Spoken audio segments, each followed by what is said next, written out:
Theirs are the eyes of hope. The most vulnerable hold on tight, protecting family and the right to do what comes naturally. Widespread violence broke out across the country last year, 2 days after Christmas. Tribe against tribe, each believing their leader should be president. The UN eventually brokered a power-sharing deal, but not before homes were lost and businesses in cities like Kisumu were torched. I went to plead with these people.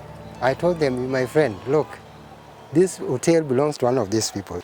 And not before over 1,000 Kenyans were killed during the unrest. The empath program was challenged to make sure that no one else died by disease. Suddenly all the roads were closed, chaos was everywhere, and we had 70,000 people that must get their drugs. Dr. Joe Manlin says there was never a consideration to close any of the program's 18 clinics across the country, easy targets during the violence.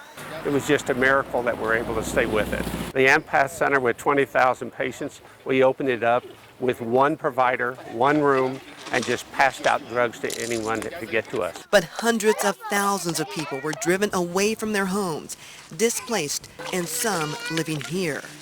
Temporary camps with tents provided by the U.S. fill the landscape of burnt forests, Kenya.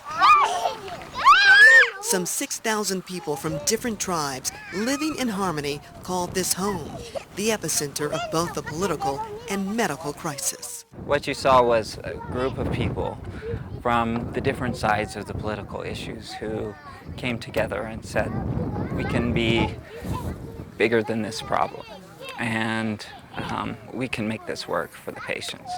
So it was inspiring to watch that happen. When HIV/AIDS patients couldn't make it to the clinic, the roads were unsafe and they feared to come through a roadblock where they might be hurt. doctors like IU's John Seidel Either they've died at home and we don't know about it, or they've decided not to come back. took the empath clinic to them.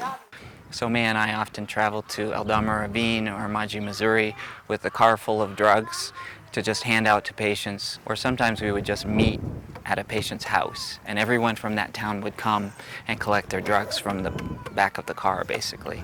We sustain the health of our patients, and which is good, and they appreciate even now. These roads are often covered in mud because of the rainy season. Well, now that it's dry, it makes it so much easier for empath workers to do the home visits.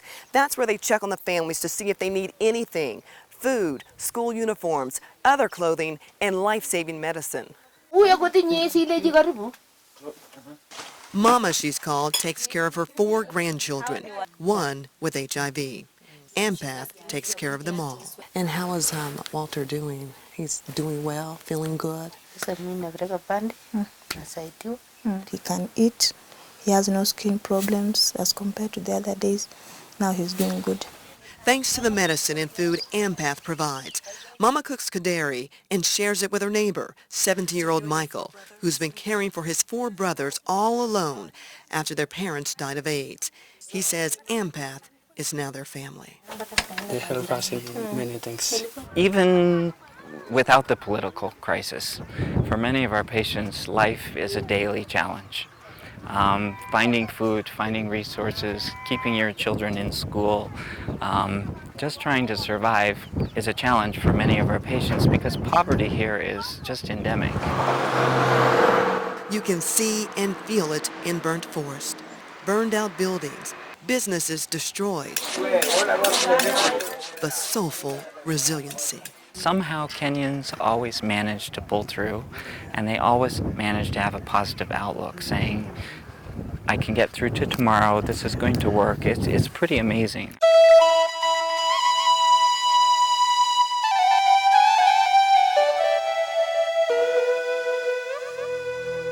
Each day, Empath gets families through and gives children the chance to hold on to hope for a better future. Kenyans are survivors.